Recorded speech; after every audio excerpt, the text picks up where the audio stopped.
Bueno, muy buenos días. El día de hoy vamos a trabajar el tema de la cadena transportadora de electrones. Entonces, como ustedes recordarán, en ocasiones anteriores, nosotros hemos trabajado lo que era principalmente la producción de energía en los organismos a partir de glucosa. Entonces, recordemos, inicialmente la glucosa ingresa al proceso metabólico llamado glucólisis, en el cual se transforma a piruvato. Posterior a ello tiene dos opciones, la opción aerobia o la opción anaerobia, es decir, tiene la posibilidad de metabolizarse con oxígeno o sin oxígeno. Cuando es anaerobio, pues hace el proceso que nosotros denominamos fermentación, y cuando es aerobio, es decir, con presencia de oxígeno, ingresa a lo que nosotros denominamos el ciclo de Krebs, que nosotros ya comprendimos que tiene como función más que todo la generación de ATP, que también, como hemos dicho, es la molécula más energética y la que finalmente pues se utiliza en diferentes procesos metabólicos como la fuente principal de energía. Ahora vamos a ver qué sucede posterior al ciclo de Krebs. Recordemos que el ciclo de Krebs genera unas moléculas altamente energéticas como son NADH, FADH y también ATP o GTP, dependiendo. Pero igualmente pues podemos decir que se genera hasta cierto punto ATP, es decir, energía. Ahora vamos a ver cómo el NADH y el FADH generan energía también a partir de lo que nosotros denominamos la cadena transportadora de electrones y también pues su metabolismo. La cadena transportadora de electrones es una cadena, como su propio nombre lo dice, en el cual se transporta un electrón. Entonces, la cadena transportadora de electrones son una serie de proteínas que se encuentran embebidas en el espacio intermembranal de la mitocondria. Entonces, esta representación que vemos acá es la bicapa lipídica porque son como dos capas en las cuales se encuentra un azúcar en las partes externas, y en la parte interna se encuentran lípidos, y pues es una capa doble, por eso bicapa lipídica, porque tiene pues como dijimos lípidos o grasas en la parte interna, y son una serie de proteínas que se encuentran embebidas en esa membrana, en las cuales un electrón se va a ir transportando poco a poco, principalmente para generar energía y pues principal un gradiente, es decir, un cambio en los iones. Entonces, bueno, acá vemos cómo ingresa el NADH. Este NADH entra en esta proteína y entrega su electrón. Entonces recordemos, bueno, entrega el hidrógeno, más bien. Recordemos que el hidrógeno es un protón con un electrón. El electrón del hidrógeno entra a las proteínas y el protón se representa como una H+. Esto también es un protón, solamente es un hidrógeno positivo. Ahora, ese protón queda en la parte interna de la membrana y el electrón queda dentro de las proteínas. Entonces, este electrón se va a transportar primero en este complejo proteínico denominado complejo 1, luego pasa al complejo 2, a partir de Q ingresa al complejo 3, después por el citocromo C entra al complejo 4 y finalmente pues sale. Y cada vez que pasa por una de estas proteínas va perdiendo algo de energía y se va entregando esa energía a la célula. Cada vez que genera energía, dependiendo de la proteína en la cual esté encontrada, va a hacer que protones que se encuentran en la parte interna de la membrana salgan. Entonces acá vemos cómo las flechas nos muestran cómo en el complejo 1, en el complejo 3 y en el complejo 4 se van liberando protones a la parte exterior de la membrana. Y vemos cómo, pues, de dónde salen esos electrones, esos protones en su mayoría. Entonces, uno de los protones sale del NADH. Del FADH también sale, pero en este caso salen dos protones. Esos protones, como dijimos, van ingresando a estas proteínas y salen de la membrana. Esa es la función del electrón, dar energía a las proteínas para que estas proteínas tengan la posibilidad y la capacidad de generar en la parte externa mayor carga positiva que la que hay internamente. Entonces, si las proteínas sacan los protones, que son positivos, como vemos acá, entonces se genera que acá haya una región positiva y acá una región negativa, porque recordemos que estos hidrógenos positivos no solamente salen del NaH y del FADH, sino que salen de otros muchos compuestos y sales que terminan generando en esta región interna un gradiente negativo y en la parte externa una región positiva.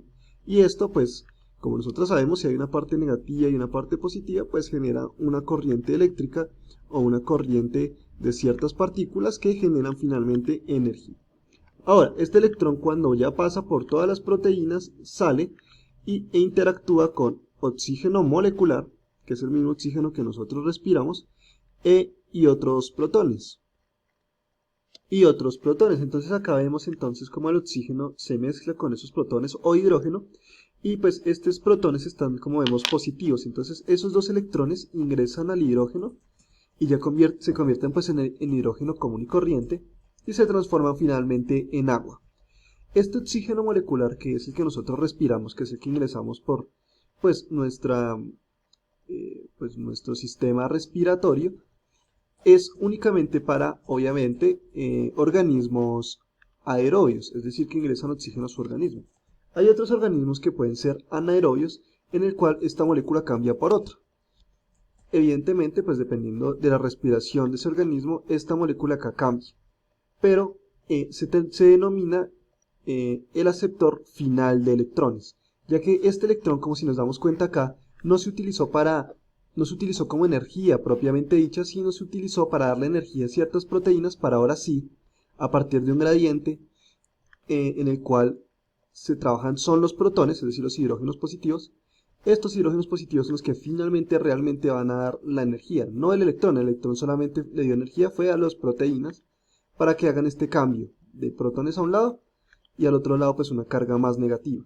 Y ya cuando ha cumplido su trabajo, este electrón se transforma en agua con oxígeno molecular y pues con unos protones que quedan en la parte interna. Y se genera agua. Entonces, esta molécula, en este caso para nosotros es oxígeno, pero dependiendo del organismo puede ser otro tipo de molécula, se denomina, como dijimos, el aceptor final de electrones. Ahora, vamos a mirar acá una representación un poco más sencilla, pero también en la que se agrega otra proteína. Entonces vemos cómo nuevamente el NaH se transforma en NAD positivo porque entrega el hidrógeno.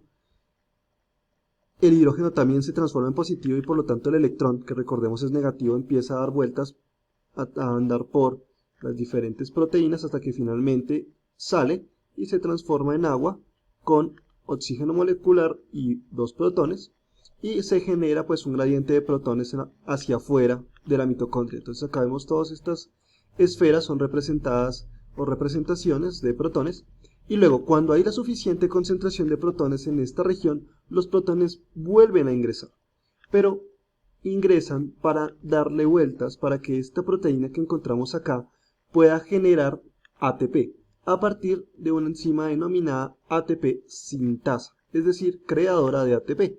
Entonces estos hidrógenos vuelven a ingresar por este mecanismo debido a que, pues, como dijimos, acá hay un exceso de cargas positivas, en la parte interna un exceso de cargas negativas, y como nosotros sabemos, positivos y negativos se atraen, entonces los positivos van a tener tendencia a ingresar nuevamente a la mitocondria, y cuando ingresan, este mecanismo empieza a trabajar y cada 6 protones va a generar ATP.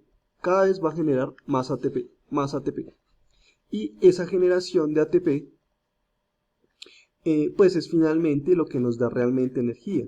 Nosotros dijimos al comienzo de esta serie de videos que estos procesos, desde la glucólisis hasta la cadena de transporte de electrones, se generaban un aproximado de entre 30 a 35 ATPs. La mayoría de esos ATPs se genera en este proceso específico. Ahora, si nos damos cuenta, el NADH, acá anteriormente, el NADH ingresa antes que el FADH. El NADH ingresa en el primer complejo proteínico y el FADH ingresa en el segundo. Eso implica que este electrón que entra acá tenga menor energía que el que entraba acá. Por lo tanto, el NADH puede producir más ATP que el FADH. Y pues acá veremos qué equivalencia hay entre cada una de esas moléculas. Entonces, vamos a ver, en la glucólisis nosotros dijimos que se generan 2 ATPs. Entonces, 2 ATPs implican evidentemente pues 2 ATPs en rendimiento. Ahora, el NADH tiene como posibilidad, como vimos ahí en la cadena transportadora de electrones, generar un aproximado de 1.5, o sea, por cada NADH, un aproximado de 1.5 ATPs. Entonces, si hay 2 NADH, van a salir entre 3 y 5 ATPs. Ahora, en la oxidación del piruvato, que es lo que nosotros denominamos, pues cuando pasa de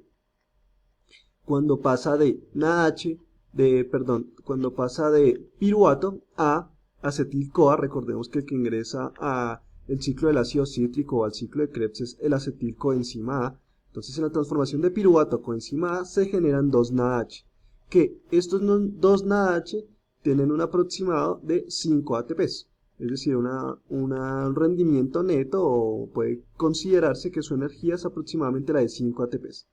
En el ciclo del ácido cítrico, que es lo que también nosotros denominamos el ciclo de Krebs, van a salir aproximadamente 2 ATPs o GTPs. Recordemos que pueden salir cualquiera de los dos, y pues bueno, estos sí son 1 a 1, ¿no? 2 ATPs, pues son 2 ATPs.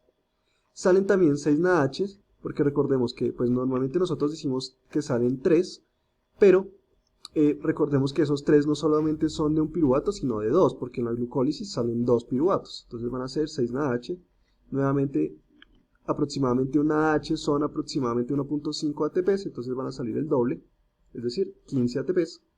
Y 2 FATH. Normalmente, como nosotros dijimos, en el ciclo de Krebs vemos que sale 1, pero como vienen 2 piruvatos, pues salen 2. Y estos son aproximadamente, pues son menor, como dijimos, los electrones del FAH son de menor rendimiento, de menor capacidad que el NaH, entonces no son como tal el doble, como si sucede en el NaH, sino que es un poco menos. Entonces, 2 FAH son aproximadamente 3 ATPs. Y todos estos que generan acá, estos ATPs que generan acá, por ejemplo, estos 5 de la oxidación del piruvato, estos 15 del NaH y estos 3 del FADH, se generan en la cadena transportadora de electrones, lo que nos da una suma aproximada entre 30 a 32 ATPs, porque como dijimos, por ejemplo, acá en la glucólisis, no necesariamente son 3 ni necesariamente son 5, sino que bueno, va cambiando dependiendo del organismo, dependiendo del órgano, dependiendo del tejido en el cual se esté trabajando. Bueno, espero que hayan entendido lo que hace referencia a esta cadena de transporte de electrones. Y acá terminamos todo lo que tenía que ver con la producción de energía. Entonces, si nos damos cuenta, es bastante amplia y bastante grande la energía que se produce con una sola molécula de pues azúcar en organismos aerobios, ¿no? Es decir, en nosotros. Bueno, espero que les haya gustado, que hayan aprendido, y nos vemos en una próxima oportunidad. Muchas gracias.